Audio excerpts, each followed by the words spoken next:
At the end of the 20th century, I ceased to be a human being. Do you ever have that sense of being an outsider? Do you love performing still? I live for it. There's something that happens on stage where you are transported. Welcome to Rock Docs, a podcast about music documentaries brought to you by Treble Media. We are at Rock Docs Pod on Twitter and Instagram. I'm your host, David Lisabram, here with the other host, Andrew Keats. Oh, I said your name this time. We stepped on it. It's fine. I finally learned your name after like 60 episodes. It's all right. It's beautiful. Might be better. All right. Today's movie is 20,000 Days on Earth, directed by Ian Forsyth and Jane Pollard. It's from 2014. It's about Nick Cave, and it's a real interesting one. Now, those of you who are hardcore Rock Doc heads, so many of you know, when we have a guest, we often or typically will allow the guest to select a film that he or she or they want to talk about. And today we are joined by a very special guest, Adam Scott Glasspool. Adam, you want to say hi? Hello, how you doing? I'm so sorry. I forgot it's not a documentary. No, we'll get into that. Yeah. So Adam, we connected because I like the documentary, the podcast that you do with a few other hosts. It's called What Is Music, and it's about Radiohead, just kind of a deep dive into their catalog. Although it's not always only about Radiohead, but now it's about Radiohead. Is that like a really precise, pithy way to describe it? I think predominantly it's been about Radiohead. We've probably spent the longest on Radiohead, and we're probably just wrapping them up now. But we work in seasons, so we've done a few other artists before that. We've done Manic Street Preachers and Billie Eilish and Muse, and then we're going to move on to. Well, I can't say what we're going to move on to. You can't say. Surprise. I'm not allowed to say. No, I'm contractually obliged to not say. If it's Nick Cave, then we have a film that. Yeah, I mean that would be good. That'd be good, wouldn't it? All right. I think the other two would put up with a full deep dive on Nick Cave. I don't think they would. Well, yeah, that would be trying. That would be an assignment. Yeah. I don't know. I watching this, I kind of thought about it. I'm like, somebody's got to do that, and I don't know. I love it.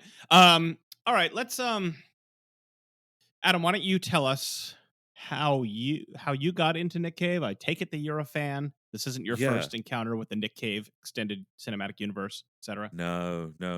A big fan of Nick Cave. That like I think I came to him like relatively late because.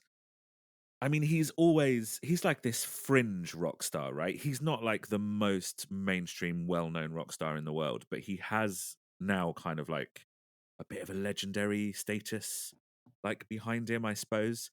But I became aware of him when I went to university, and you suddenly get introduced to all of these new avenues of music as you introduce yourself to new people.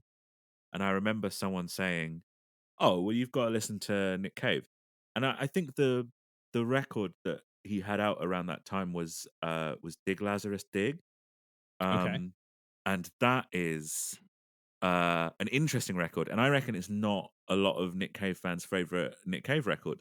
I love that record, man. It's like a weird garage rock, aggressive blues kind of thing, and so. I just started going back through the back catalogue because I'm an insane person, and that's how I listen to music. If I find one album I like, I've got to listen to every album that artist's done to find the other stuff that I like. And then are you guys into Nick Cave? That's a wonderful journey, that discography, I think. Andy? I am not really. The first time I really took any sort of dive into Nick Cave was, I guess it would have been 10 years ago when he came on Mark Maron's show, WTF podcast. I don't know. Did anybody ever listen to that interview? Yes, I've listened to that. The one where he says, "I'm not a fucking cowboy." Not a fucking cowboy. Yes, exactly. Yes. It was, I mean, it wasn't like tense. They weren't fighting, but like Nick Cave just wasn't talking very much. And it sort of seems like Mark Maron is just like, hey, this is an hour interview. It's going to be really tough if you don't speak, you know? And so after that, I was intrigued, and I I dived in a little bit, and I think I spent a week or two listening here or there, liking a lot of it, but also kind of feeling like I was drowning. There's just it's Right. just immense, and sort of making a decision like, well, maybe I won't end this with an encyclopedic understanding of the Nick Cave thing, and that's about it. I think his work speaks for itself in a lot of ways. I think he's um, quite a songwriter, quite a writer. So yeah. Okay, well, I guess I'm probably the oldest person here. I actually saw Nick Cave Hmm. and the Bad Seeds on Lollapalooza 1994. cool. So we're going back almost 30 years. And I that makes me feel like I'm podcasting. I'm was like- podcasting from the grave here, but That was like in between Green Day and Offspring. They had Nick Cave nestled in no, there. it wasn't Offspring. L7, Tribe Called Quest, Beastie Boys, Smashing Pumpkins, The Breeders, George Clinton and the P-Funk All-Stars. So It was a pretty great lineup. it was pretty sick. So I at that point I was familiar with Nick Cave. I mean, I was 17 or 18, and like I knew who he was. I'd probably heard a few songs. I mean, I don't think When the Wild Roses Grow had come out yet, which was kind of his biggest hit. So he was just kind of like this underground guy. He was like early on the bill, maybe like the second band on the bill or something like that. So it was like middle of the day during the summer in San Diego, which so it's like hot, sunny, sweaty in this giant stadium, and like these vampires emerge from their crypt, Yeah. and like I not really being familiar with the catalog at that point. I just was kind of transfixed. Just like I can see in my mind's eye, like the motions he was making on stage, even though like I was a million miles back, and the kind of whole vibe he was throwing off, like, these creatures who emerged into the sun and were just, kind of almost trying to push it away. And, I was like, this dude is cool. Like, this is, whatever.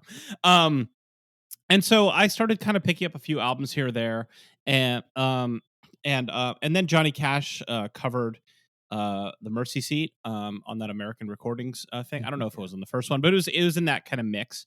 And I remember hearing that and thinking that was a cool song, and just kind of followed him along. Like I've never been a diehard fan.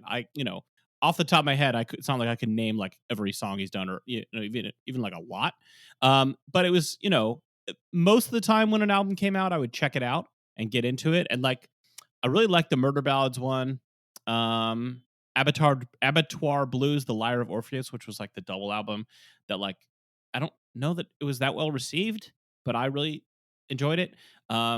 And the Push the Sky Away, the one that like this film is about the making of to some extent, I really like. But again, I kind of dip in and out. He's like a guy that I always wanted to see again. I don't really think he comes to like San Diego, California that often. I think he was there in 1994 with me and my buddy Eitan Altman, and it was too sunny, too nice. Everybody was probably smiling and having a good time, and he was just like, "Fuck, I'm never coming back to this place. This is not my vibe." I love if there's a beach, it better be raining. Nick Cave at Lollapalooza 94. There must be just hordes of people who saw that show at 13 or 14, didn't know what that line on the bill meant, skipped it, checked out the lineup 10 or 15 years later, and were like, "Oh my god, I was at that festival and Nick Cave was there." Yeah. He had kind of a reputation by that point, right? I think because he had been in the birthday party, like in the Yeah, and 70s. I don't think I knew of the birthday party when I was like 17, living in California in the early 90s. But like, I mean, I knew that he was a guy. Like, I knew what he looked like. I had seen a video on like 120 Minutes on MTV or something, like one way or the other. Like, he wasn't completely unfamiliar to me, but it wasn't like I was already a fan. I was just like, this guy sounds like interesting. Like, it'll be interesting to see what he's up to. Yeah, I think that's kind of like where I was when I started. Like, I know the name, and obviously I knew Red Right Hand because I think it had been in about 7 movies that I'd seen as a child or something. But like, I'm a huge fan of Nick Cave. I don't know that I could name every album off the top of my head. Certainly not like every song or anything like that, because it's such a big body of work, right? It's what is he like? It's got to be nearly 20 albums at this point. Yeah, something like that. Yeah. And I kind of like that sometimes because I like artists where there's just like a lot to get into. I mean, I think both Andy and I do to some extent. You know, even if it's not Nick Cave specifically, like I like when there's a whole big catalog to, even if you dip in and out. You know, as opposed to somebody who's like, we did 3 albums and that's it. It's like, okay, you kind of run through it and you're done. But all right, well, let's talk about this movie. So I think as we alluded to, this is a different one. And so Adam, this was your choice. Yeah. And like what was your because you'd seen it and then you rewatched it and prep for this, but like what was your memory of it and how did it kind of match that? So I saw it when it came out because the album that it's kind of in tandem with, Push the Sky Away, was the one after Dig Lazarus Dig. So by that point I was a huge fan. And I had another friend who was another huge fan. And I think it's at that point in his career where he has a bit of the legendary status behind him, but also he's very easy to mythologize. And I think that that's what the film works to do as well. But this was a big deal. Like the idea that he was going to have a documentary made about him, and that you could tell from the trailer that it wasn't going to be just like, here's how he grew up and here's pictures of him, you know, next to his father's house, and you know, here's him revisiting places he grew up and stuff like that. The fact that it was going to have a little bit of a weirder edge to it really attracted us to it, because it's actually quite like funny in places, and the things that he does in the movie are they're quite funny, which is kind of at odds with Nick Cave's like, he's like he's known as the Prince of Darkness. You know, there's some argument to go towards the idea that he kind of helped invent or popularize goth music. So to have a kind of a peek behind that weird mystique that he had at that point was very interesting. So we went to see it at the cinema and came away knowing nothing. Like there was no peek to be given. Yeah, absolutely not. Absolutely not. But I loved it, man, because I think what it does, and we can go into this a little bit later, but I think what it does is it does the same thing that his music does, which kind of takes these surreal, unreal scenarios and then finds ways to communicate very real, like human emotions through them. Like, yeah, I think it's very clever. And so then obviously I'm a collector of stuff, so I bought this Blu-ray thing that came with, and I've watched it a few times, and it's the reason that I live in Brighton is that movie. I think like looking at Brighton and his description. There's a scene where he describes Brighton and like living in the weather and stuff like that, and I was like, man, I want to go there. I want to go live where the Prince of Darkness lives. You know what I mean? So yeah, and then I hadn't watched it. I was just saying to you before we started recording, David, that I haven't seen it in a few years, and I think the last time I watched it, I'd been in Brighton for like less than a year. I've now lived in Brighton for about 8, pushing 9 years, and it was a very different watch this time, because I was just like, oh, that's where I work, and that's where I do my shopping, and yeah, but also the ghost of Kylie Minogue is there. And so it's a very interesting watch this time around. And I guess that's why I picked it, because if nothing else, even if you don't learn anything about the musician himself or his life or whatever, it's a very interesting film, right? Yeah. So tell me, the scene where he's driving through Brighton and he talks about choosing Brighton as his place. Yeah. Does all that sound sensible to you now, between knowing Nick Cave and knowing Brighton? Does his ending up there make sense to you? Yeah, it does, because we're a very kind of it's a very loose kind of city. It's like it's the LGBTQ capital of the UK, basically, and we are full of artists and creatives, and it's small and it's on the sea. It's kind of like London, but small and on the coastline. And I think for someone like Nick Cave, who is, and you get a sense of it in this documentary, who is so like kind of out there, right? Like, it makes sense for him to be in Brighton, 100%. Um, I've bumped into him a few times because Brighton is not very big. It it does take the mystique away when you're like, oh, there's the Prince of Darkness wearing a cardigan and eating a pano raisin. It's like, What did he pick up? WD-40 and 6 Yeah. batteries? yeah, Like- boring. He's just a normal guy, which is a shame. But Yeah. then there's that, like, just after this film, there's that twist in his life and in his career where he suddenly becomes very, very humanized. And I don't think he could make a film like this. There's 2 films that have been made after this, and they are remarkably different tones because, of course, he loses a son, and immediately records an album about it, because I think that's just how he kind of churns through all of his emotions, right? He's an incredibly emotive, incredibly personal writer. But all of the fun mystique about Nick Cave and whether or not he's a cowboy vampire sort of disappeared immediately after this film, or a couple of years after this film. So actually bumping into him hasn't been that bad. It's not shattered the illusion completely. Yeah, it's an interesting setting just because, I mean, me and Andy live in San Diego, California, which is like, the sort of also on the southwest coast, but of a different continent, and and a totally different vibe, in terms of their, like, the image of San Diego. At least the image that we want to present is that, like, it's always sunny here and everybody's going to the beach all the time, and Neither of which are true. eating Neither tacos. of which Yeah, are true. no, it's miserably cold all the time and Miserably raining. No. cold. Never, Well, never. okay. Haven't seen the sun in 6 months. We had one bad winter, and Andy is crying about it. So I'm out on this stupid city of ours. anyway, be that as it may, I don't know, Andy, do you want to kind of like tell the people what this film is? I think don't we've been know that kind I of- can. I don't know that I know how to do that. I can try. You have a podcast about this. Yeah, it's a very difficult task. It's mostly fictional, I think. I mean, it has the rhythm of a fully fictional film.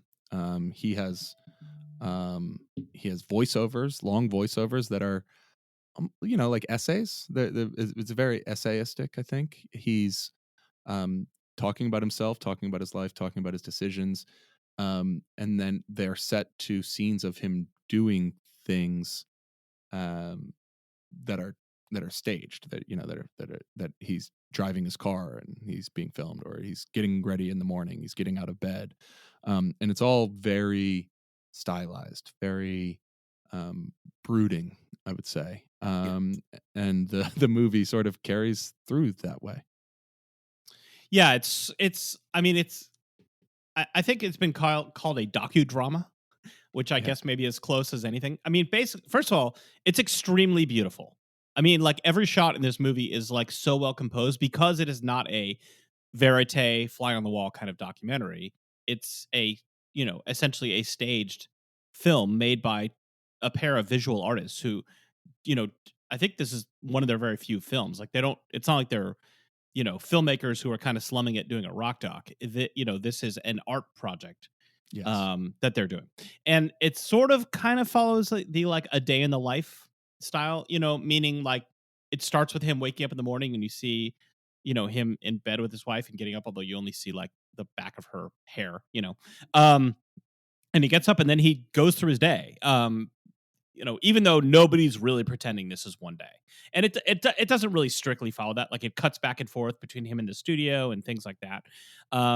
But basically, the main kind of chunks or sections of the movie are, he gets up, he gets ready, he goes to a psychiatrist or therapist's office and has a therapy session where he talks about his relationship with his father and his like sex life, and then he goes to his bandmate, which is like the most written part. Like, oh yeah, like, yeah. Which, Well, which no, like what's the first image you remember of the female body or something like that? Right? Yeah, exactly. Just typical therapy stuff. Well, so the oh, interesting thing is, though, like, is if you're used to how Nick Cave talks, I don't think that is written. Like, his response certainly isn't written. Mm-hmm. That is just how he sort of like talks about himself. It's absolutely insane that he would start describing the young girl with the black hair and the kabuki makeup and stuff, and then that returns with this picture of Susie later on. It's I love the facade of it all, though. Like the getting to the core of emotions and stuff, and the stuff he says about his dad and his dad seeing him as an angel is really moving. But also, it's on like a set with a fake psychologist, and they Yes. include the monitor of Nick Yes, Cave the like monitor, in the yes. shot, so you could Yes. see the real him and the recorded him. Yeah, I think that's great, and I think that would have been Nick's idea. I would have thought, because it started all of the stuff that is the studio stuff, the stuff in La Fabrique in France. That's what the two filmmakers were there for.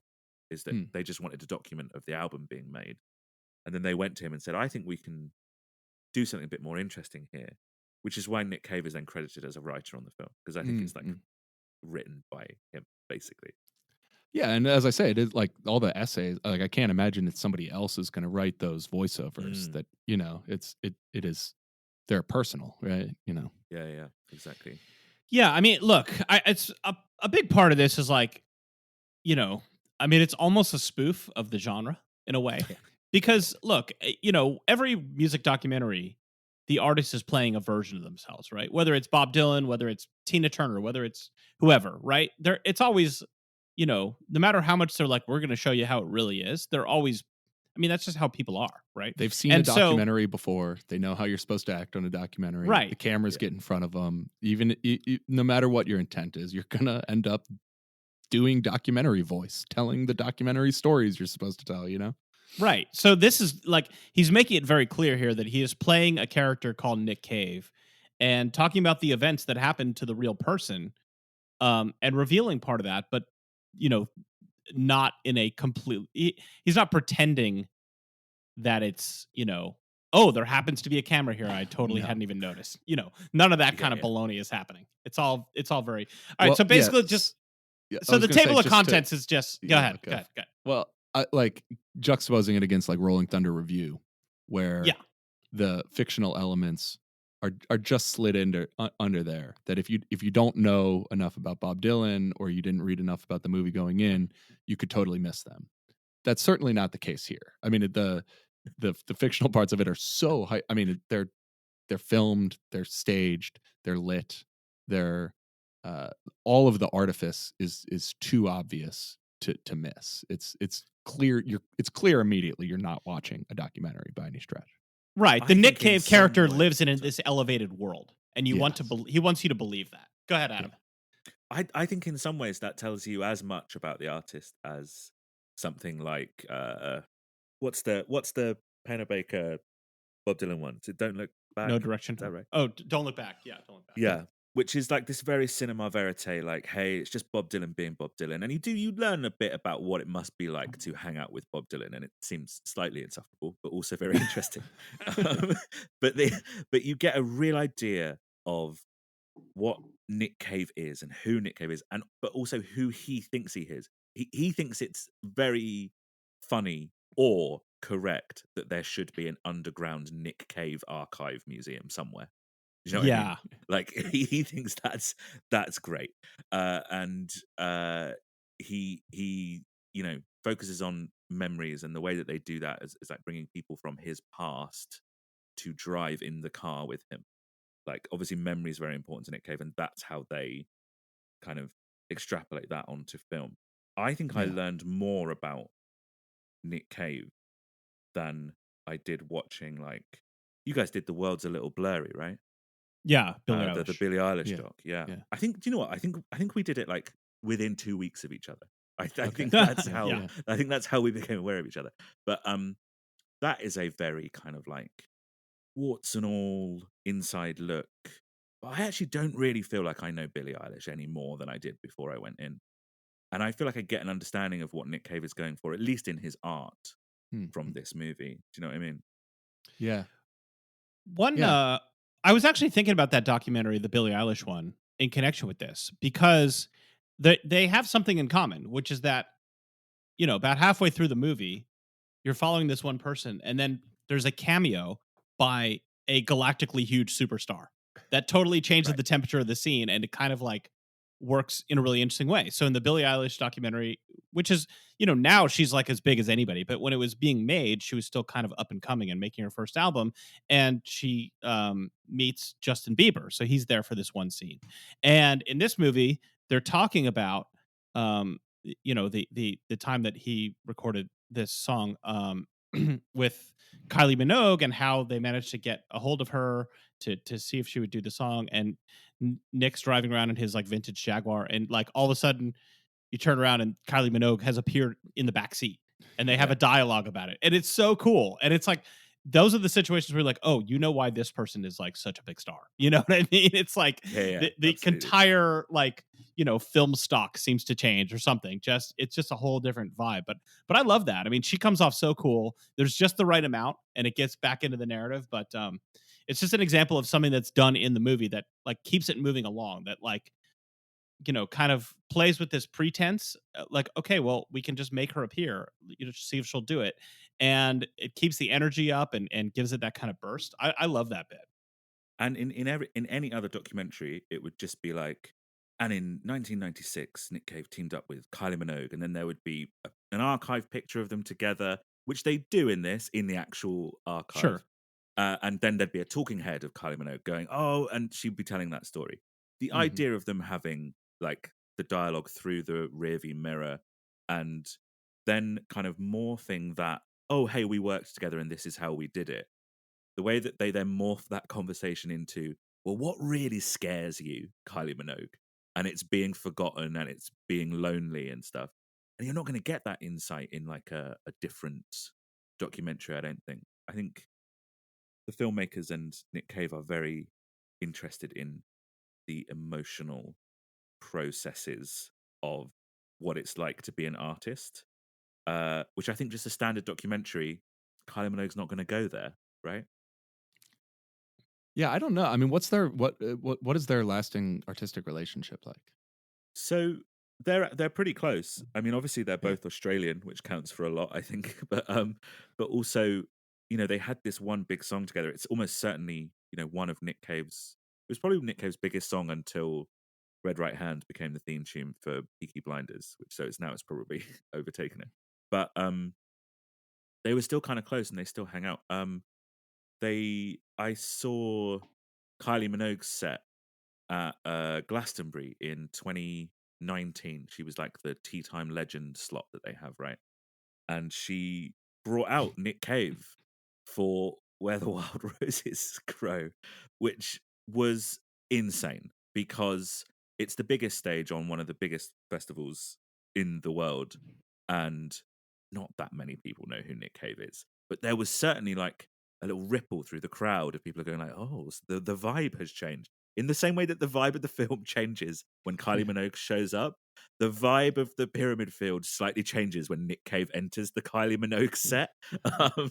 And then I heard the girl behind me go, is that her dad? which is a crazy thing to say, but they're pretty close. Like, she still brings him out to do Where the Wild Roses Grow, and I saw Nick Cave at a festival a couple of years before that, and he brought out Kylie to do that song. So yeah, there's definitely still a relationship there. Yeah, it reminds me.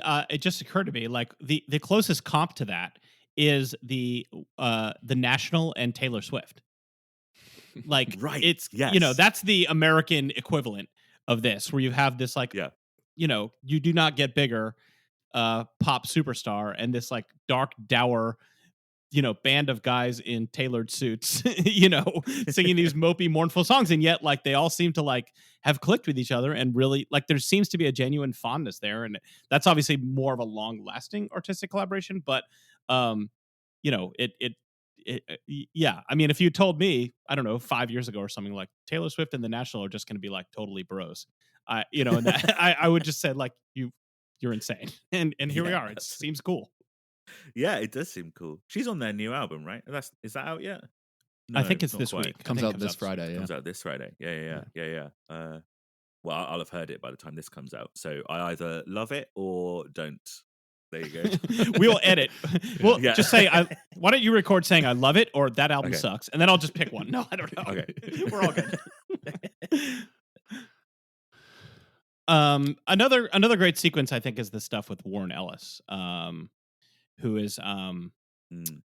kind of I guess at this point Nick Cave's like most well-known and longest-lasting musical collaborator. He's part of the band. He's also the part of their other band, Grinder Man.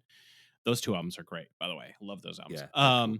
And Warren Ellis is a composer and songwriter and does all kinds of other things himself. But he's like, kind of the background guy, while Nick's the foreground guy, and he's kind of like this bearded wizard who plays every instrument, and while Nick's like gesticulating at the front of the stage, and they just seem like just really chill with each other. I don't know, like they just Nick like Cave takes a different energy in his presence. He seems to like a piece of the Nick Cave persona falls off just a little bit, and he becomes much more of a normal guy talking to his friend and collaborator.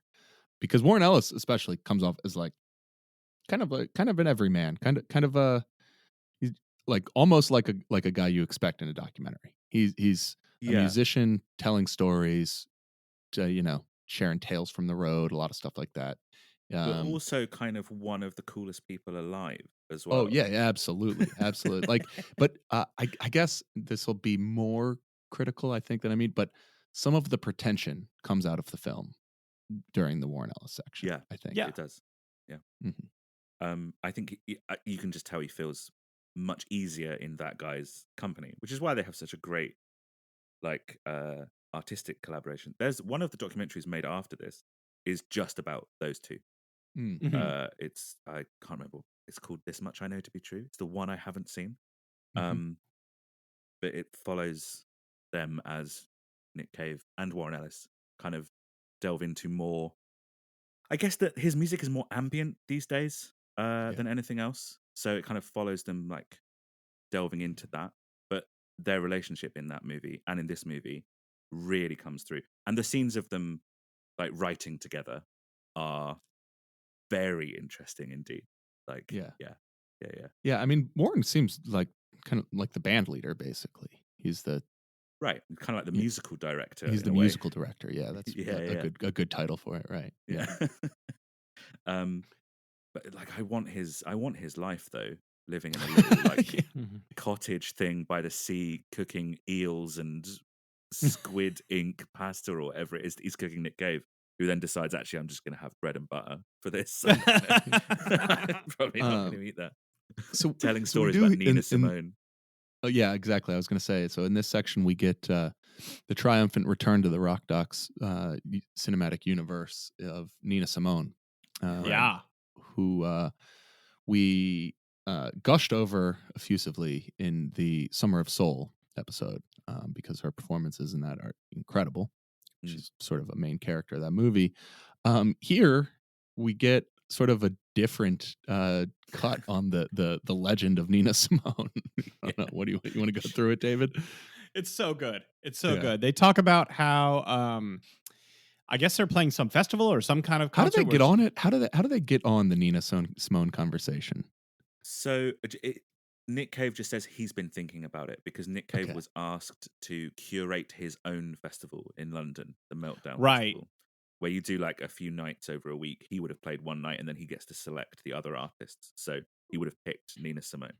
Right. Yeah. And I think, I think the idea being here, like, okay, we're going to do a scene with you two guys together, and this is an opportunity to share some interesting stories from the road or something. And like, they kind of, they make it seem like it just naturally came up in conversation, but like everything in this film, it's a little staged, but okay. Right. So, basically it's like, they're talking about how, just she was such a fearsome character and so intense and intimidating, and how, I'm trying to remember, they're like, Warren was saying, like, he saw her backstage. He's like, "Do you need anything?" And she demanded, what was it, like, cocaine, champagne, and sausage.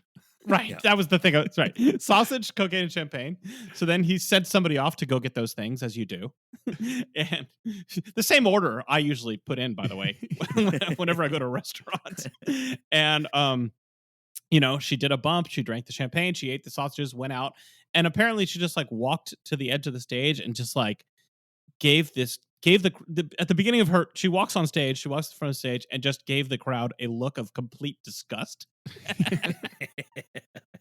and then just sat down at the piano and like banged like one, Warren Ellis tells the story, like she banged one note down, and just the sound of that like transformed everybody. It was just like she was so intense and powerful with her music and I mean, if you've seen her, if you've seen her documentary, the documentary about, I think it's called "What Happened, Miss Simone," something like that. Miss Simone, It's yeah. it's so great. We got to do an episode on that one. It's great. But even if you just seen Summer Soul and you see her performing, like,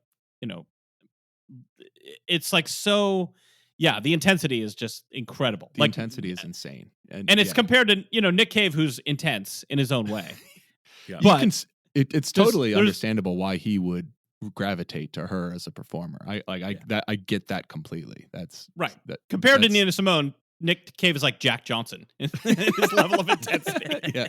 Like there's just nobody who's up there. Right. You can't achieve that level. But it's a great little. I mean, it is. You feel like the these other guys one- have a million. Yeah. The other detail they have is that she sits down at the piano and takes her gum out. Oh, the gum, right? And sticks it on the piano. Yeah. Plays the whole show. And then they say somebody ran up and got the gum. Oh, he Warren. got the gum. Warren got the gum. Warren got the gum. Right. He's written a book about it. Yeah. Nina Simone's gum, I think. Yeah. So that's it is kind of funny how like Warren and Nick have known each other so long that like Nick's bullshit doesn't work on him. Yeah. You know what I mean? Right. And you get a little bit of that. Not so much in this film, but I also was watching the next kind of film in the sequence called This Time with Feeling. So in that one you get more of Nick with his wife. And so there, he's a little bit more disarmed. And there's a great scene in this one, very brief, where you just see Nick with his twins, the boys, sitting on their couch eating pizza, and you can hear they're watching a movie, and you can hear just from the soundtrack that it's Scarface, and they get to like the "Say Hello to My Little Friend" bit, and they're all like cracking up, sharing slices of pizza, and it's really beautiful and charming. And of course, it's like so heartbreaking to know that like a year after this was filmed or whatever or thereabouts, one of them died in an accident. And it was just like that part of it does make this movie hard to watch for me, just because it's like they happen to capture him in this moment of his life when, I mean, nobody would have known. I mean, it's just the fragility. He's talking about all these dark themes, but it's not real in a way. I know he'd had trouble in his life with drugs and things like that, but that's a personal thing. Yeah, he says And that so- at like the beginning of the movie, right? He's like, my songs live in a separate world where like there's dragons and God is real and all of that stuff. And that's where all of his writing like exists in this thing. And then he has to come out of that into the real world. And then when his son dies, that's it. That's gone from his songwriting at that point. It's all real world, and it's all just as intense, but in like a much more sort of sad way. And this was the first time I think I'd seen the film since Arthur had passed away, I think. Yeah. And that shot is very, very sad. It's just devastating. Now, do you subscribe to his like email newsletter thing, the Red Hand Files? Yeah. You guys seen that? Yeah, Yeah, he does these. he sends out these email newsletters like all the time. Like, I don't know. It seems like it's at least once a week. Where mostly he's just responding to like reader questions. It's all Q&A. Yeah. Yeah, It's all reader questions. And it's a lot of it is about like dealing with grief and things like that. But he'll answer questions, and he's so much more forthright. It's in this medium at least than he is at the time that this movie was made, where he really was still upholding the mystique. And he's just, and people are like, well, how come you don't talk about evil and darkness and stuff like you used to write about anymore? And he's like, yeah, I'm not going to do that now. You know what I mean? And he's just like a regular guy in a weird way when you read these things. And I don't know. I'm really bought into the whole Nick Cave universe. I have to say, like watching this movie really made me brought me into it even further. This is kind of the last piece of the Nick Cave mystique angle that he releases. It's kind of not even really hugely there on Push the Sky Away, but it's kind of upped by this documentary, and I'm doing big air quotes as I say documentary. Yeah. But all the stuff before that, where he is, potentially, has been alive for 400 years. and he's wearing clothes from the 1800s, and all of that stuff. And they're all vampires. That's all fully intact for a good 20 years, which is nice. Yeah. Yeah. So I wonder how much of it was him wanting to start, you know, chronicling his legacy in a different way with the start of Yeah. making all these movies and that sort of thing versus the death of his son versus some combination of both of those things happening around the same time. Yeah, I mean, that's even going interesting. on like, Mark Maron and doing a media tour like that, which was right around the same time. That interview happened in 2013. This movie comes out in 2014. Right. The other movies come out in 16 and 2016. 26. Yeah, something like that. I have to say that Mark Maron interview, I've read a bunch of stuff where people are like, oh, Nick Cave was, it's an awkward interview with Mark Maron and whatever. That's one of the chattiest things I've ever seen Nick Cave do. Like in terms of media interviews, that is one of the good ones. Yeah. Yeah, it's interesting. It's sort of, I remember it had a big like you got to listen to this thing after it came out. And I was very into that show at the time, so I used to listen to everything, and it didn't actually stand out to me as like especially confrontational in the It's way not like some the people Gallagher had. ones or Yeah. anything like that. The ones where he storms out and stuff like that. Right. No. Right. Yeah. Yeah, I will say, I mean, part of just the pleasure of this movie is how it looks. Everything Yes. in his world is cool, And like you said, his suits, like, if I may quote Warren Zevon, I'd love to meet his tailor. Right. Like, how do you have that? How is it everything just works perfectly? Like, if you see footage of him at the time of this movie when he's already like, I don't know, maybe 50, like he'd been around a long time, and now, even now, like 10 years after this movie, he hit on a look that works at every stage. You know what I mean? Like, he was kind of young and sexy when he started out in a way, but the way that he the way that he presents himself is designed to age really well. It just doesn't. And maybe if you see him like at the whatever corner store, Adam, it's a little different, and maybe there's times when the hair isn't perfect or something, but it really, it's like you got to admire the rock star who commits to a look and a style and finds one that's just never gonna go bad. Well, he talks about that in the movie, right? He says, I think it's when he's talking to Ray Winstone.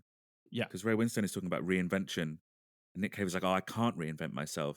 I don't want to reinvent myself. You should be able to see a rock star coming. You should be able to like immediately identify a rock star, and he is immediately identifiable as a rock star, which is why, like, I mean, he must be over 60 now, so I think he's had hair plugs, and obviously he dyes his hair black, and he still wears the suits, and all of the shirts in this movie are like unreasonably unbuttoned. They're all like, so that you can see all of their like medallions and stuff like that. But he's always wearing the suits, and you can just there's that rock star essence to him, and it totally makes sense that like he would be super into. And I don't think I knew this before the documentary, that he was super into Elvis and super into Johnny Cash, and that kind of like that rock star imagery and the mythology of that totally makes sense. That's why he's been looking one way for like 30 years, except at one point where he has a mustache, which also really works. It's really good. Usually a mistake, but but there's something where like you kind of want Nick Cave and his band to look a bit disgusting. Do you know what I mean? Yeah. And I don't mean that as like a harsh sort of thing, but you want them to look a bit like you want to feel uneasy around them. I think right. They look like a cartoon of a pimp in the 1970s or something like that. Right, There's like a little bit of that element where it's like, they not like how a real lowlife would have looked, but how like a very cool version of how lowlife would have looked in 1974 or something. Yeah, that's exactly right. That's spot on. It's just great. Like I imagine if you get, hey, we need somebody to play whatever in the band, and they're going on stage. Like, there's very specific rules about, you can't just be showing up in shorts. And there's one funny bit where he like shows a picture of himself with, I think it's with Kylie Minogue, right? In 1990, whatever. And he's like, oh yeah, I'm wearing shorts in this one. It's so remarkable that he's wearing shorts. It's like Sopranos. Don never wears shorts. Yeah, exactly. Yeah. I love so he has this archive, which I don't think is a set. I think that must be real, right? That is in the basement of Brighton Town Hall, but Okay. it's not actually the Nick Cave archive. There is a Nick Cave archive. There's So like a this was this was all collection. staged. Yeah, that's not a Oh, real I love it. thing. It's so much better. I think part of the like the collection is real. They shipped it in from Melbourne for the film, and the woman, there's a pair of archivists in like white lab suits, isn't there? Yeah. The woman is actually the overseer of that collection, but it's not really underground somewhere in Brighton I with love big this guy. overhead projectors and stuff like that. No. Okay. So you're meant to believe that he goes to the because at one point like an assistant or something early in the movie tells him, okay, these are the things you have to do today. You're supposed to visit Warren and then you're supposed to go to the archive. It's like we're telling you what's Yeah, going to yeah. happen in this film.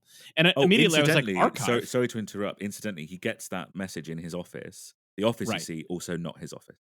Of course. That's Yeah. that's a set as well. Yeah. Okay. So then so he and as soon as that happened, I'm like, archive. Okay, is this like his archive or is it some whatever like the Aleister Crowley's archive? I don't know. And he goes to this what looks like a museum of Nick Cave, and they're just showing him stuff. They don't really say why. It's not like, oh, well, we have to put this together for the book or the museum exhibit. It's just like we're going through photos, and they just put photos up on this overhead projector, and he says who's who. And it goes like from when he's like a little kid in his little British or Australian school kid uniform all the way through the different bands and musicians he played with, and he tells stories about everything. He's very open about things.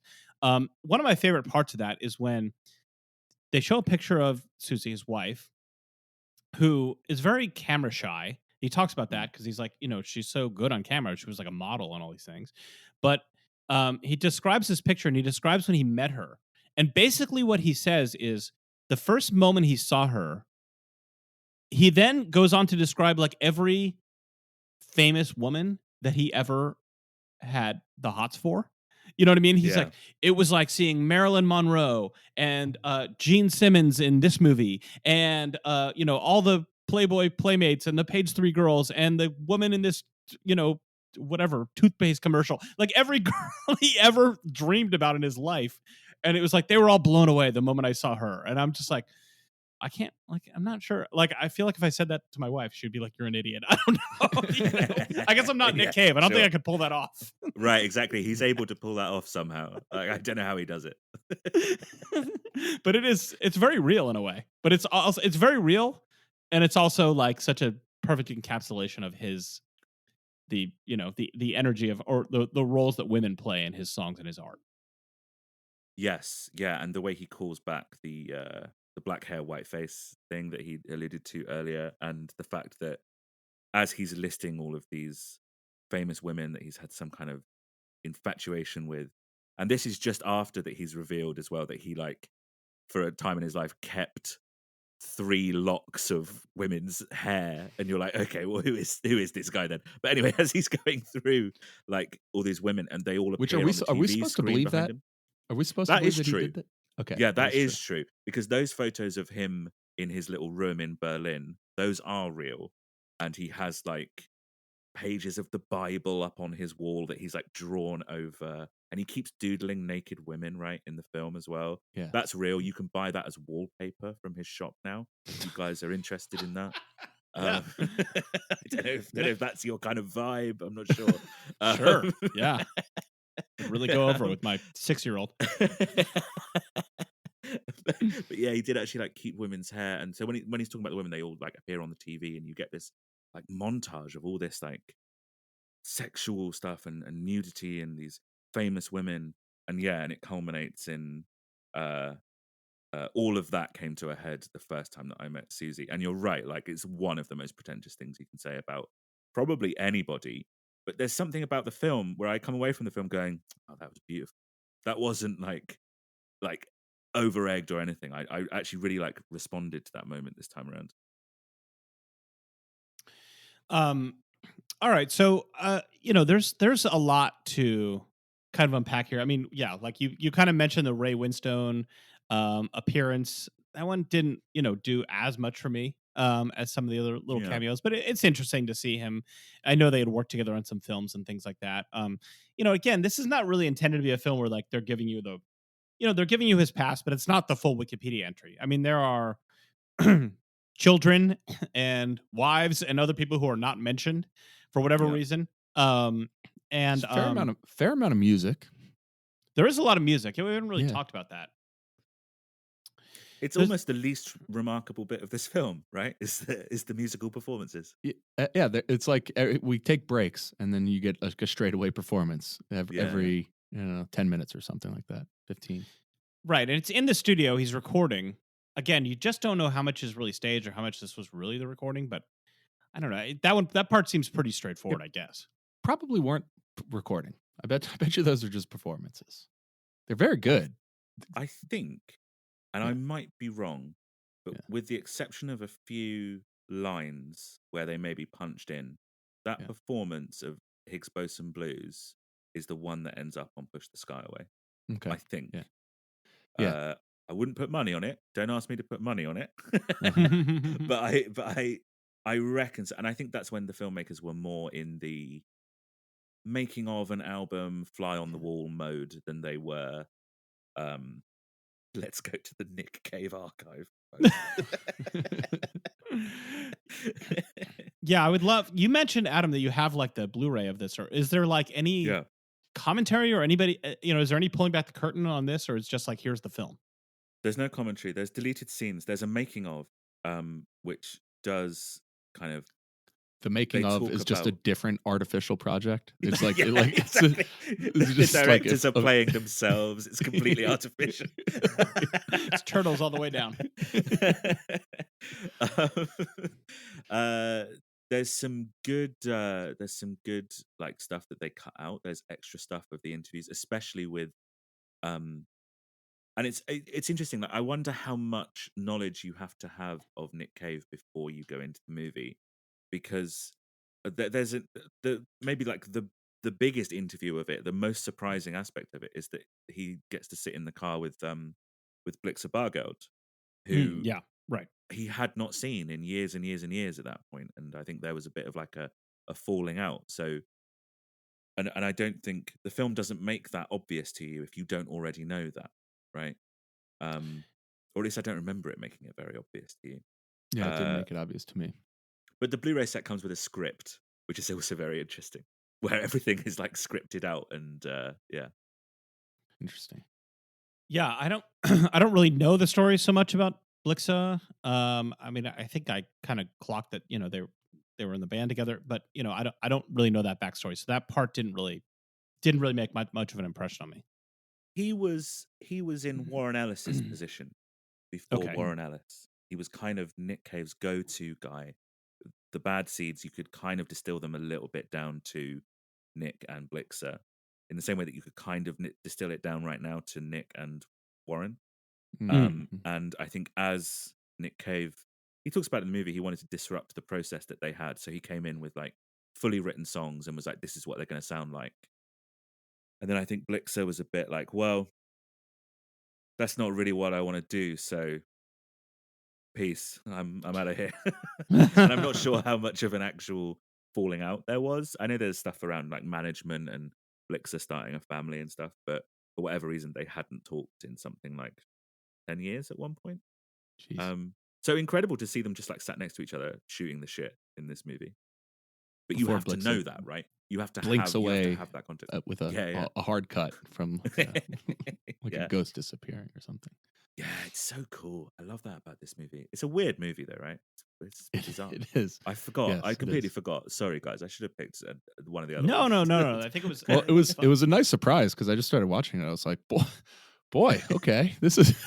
I didn't read any reviews ahead of time. I went in totally blind, and it doesn't take long before you realize you're in for something. It was maybe 10 minutes in. So, yeah, I guess as we kind of get there, we typically ask at the end, if you're talking to somebody who's not particularly a fan or doesn't know that much about Nick Cave, would you recommend this movie just as something to watch? Like, hey, this is an interesting film to watch.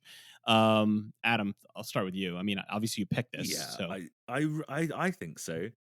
I think like just for the kind of like, oh well, maybe not. I don't know. There's so many scenes of him just talking about himself, but then I also think that he's an interesting enough guy that you would kind of be kind of drawn into what he's talking about. Um, but I genuinely do think, maybe not for general consumption, but I do think that people are like, I want to get into Nick Cave. I don't know how to do it. I've heard albums here and there. I think this documentary is actually a pretty good introduction to what Nick Cave is all about, you know? Um, Mhm. Especially that last sort of section where he's walking down to the beach and he's talking about his inspiration and creativity and how um, there are no such thing as bad ideas, and you need to see through any idea to really truly realize what it's going to be. Um, I think the film has stuff to say that is outside of Nick Cave's life. You know, I Mm. think it's quite moving in places. I think it's quite inspirational in places. I think it's really funny in places where he starts imitating like Lionel Richie. You know, those kind of moments. Um, so yeah, I think I would recommend it, certainly to introduce Nick Cave, and maybe like with a little an understanding that if I recommended it to like someone I didn't know that well, they might choose to stop talking to me. You know, that kind of recommendation. Yeah, yeah, yeah. I think I'll go with no, largely on the basis of what you said there. I liked it. I did like it. I think I would maybe recommend it to somebody who was talking to me about their deep interest in David Lynch. Right. Um, Yes. as oh, okay, well, if you like that, then you might really like this. Certainly somebody who likes Nick Cave a lot but hasn't seen it, I would definitely recommend it to them. Um, I have no regrets of having watched it. I enjoyed it. It was a little pretentious at points. There were a couple points that were a little bit tough, little syrupy, little tough to stomach. Yeah, I Um, agree. That's Nick y- Cave for you, though, in a way. yeah, yeah, Yeah. yeah. So I don't know. I think it would have to be pretty selective based on what people's interests were. I think for a general audience, this would be a thick one to get through for a lot of people. That's probably true, actually. I could see how it's a Yeah. tough hang. I could see how people find him to be pretentious or just find the whole thing a little tedious. I could, it's not that I don't think that person exists. I think this was extremely my kind of shit. I think, if you're like, a pretentious film nerd who like watches mostly the Criterion Channel, Yes. Yeah. like yours truly, then this rock doc certainly flatters that that type of personality. you know and especially for us, like watching so many documentaries, most of which follow a pretty predetermined formula and format, and we tend to either get excited or enraged or whatever when something deviates.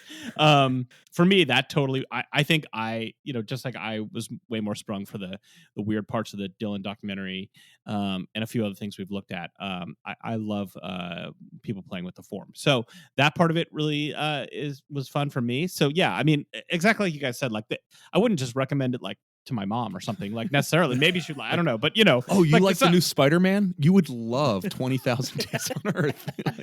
or like, let's say somebody's comes home from Glastonbury, coming off their high. They saw Kylie Minogue. Huge fan of Kylie Minogue. Love the locomotion. Love all of her pop songs. Hey, she's in a movie you might enjoy. Yeah. I may not pull that stunt on somebody, but It's like about you said, her dad. it's about her creepy weird old dad. Yeah. But yeah, like I guess that's a good call, Andy. Like if somebody is a fan of David Lynch or some things that are a little off the beaten path in that way, exploring darkness with a little bit of a wink, but also enjoys that kind of aesthetic, then I mean, I think this movie does what it does about as well as any movie I can think of. So yeah, it was super cool. So I don't know. Did it make Adam, you guys wanna go into the Nick Cave discography at all? Did it reignite any of that want? Yeah, I want to keep watching. I've got some more Nick Cave to uncover here, without question. Boatman's Call is always a good shout if you're like starting out. That's one of his gentler more romantic kind of albums. Yeah, I've been playing some Nick Cave music for my kid last few days. And Risky he's 6, move, like I said. risky And move, David. yeah, it's just completely, it's just totally going over his head. He only wants to have me turn it down so he can talk about baseball. And, so I think that's probably a lot healthier. But, somehow things are getting in there in a way, for better or worse.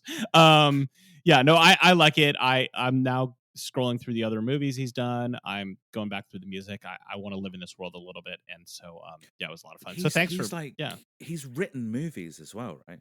Yeah, The Proposition. I like that one a lot. Yeah. I'm trying to think if he wrote any other movies. Is it Lawless? He did the movie. He did the music for Outlaw Jesse James. Jesse James. Covered Robert Ford. He's done a bunch of scores. Whatever that movie is called.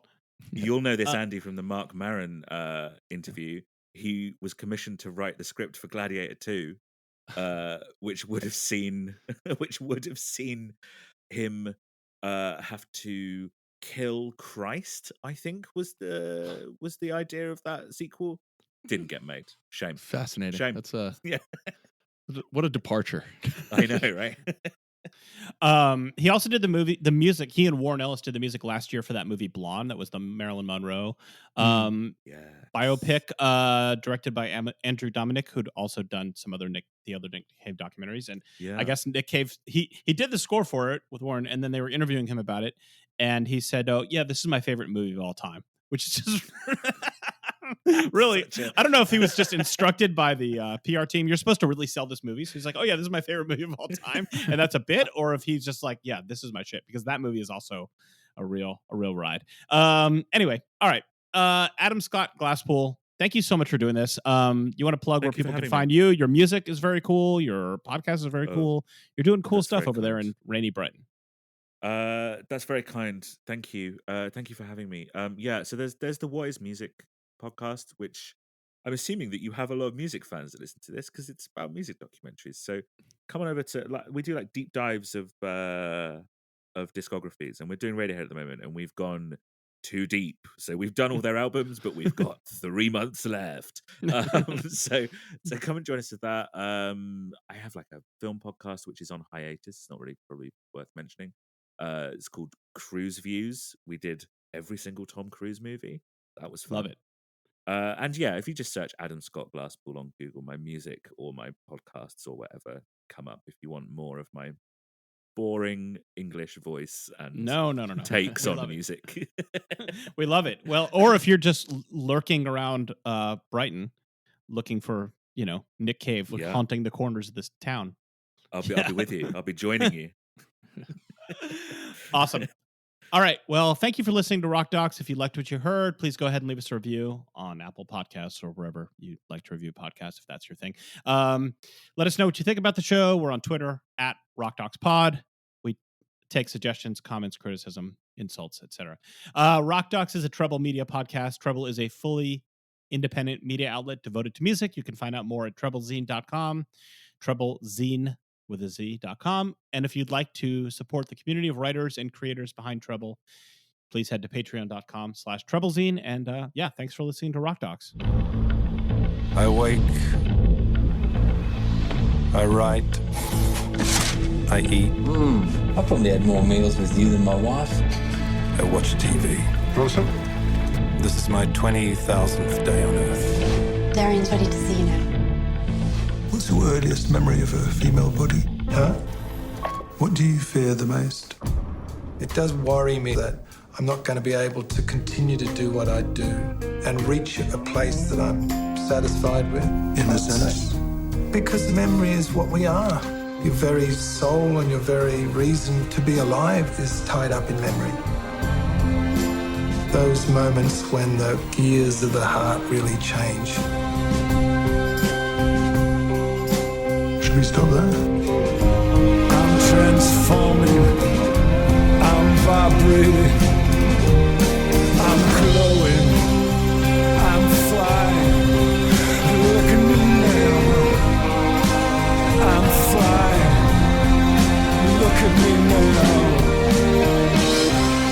This shimmering space where imagination and reality intersect, where all love and tears and joy exist.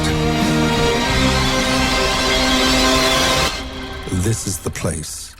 This is where we live. I had to speed read your biography. Oh, you read that thing? Yeah. That wasn't the truth, though.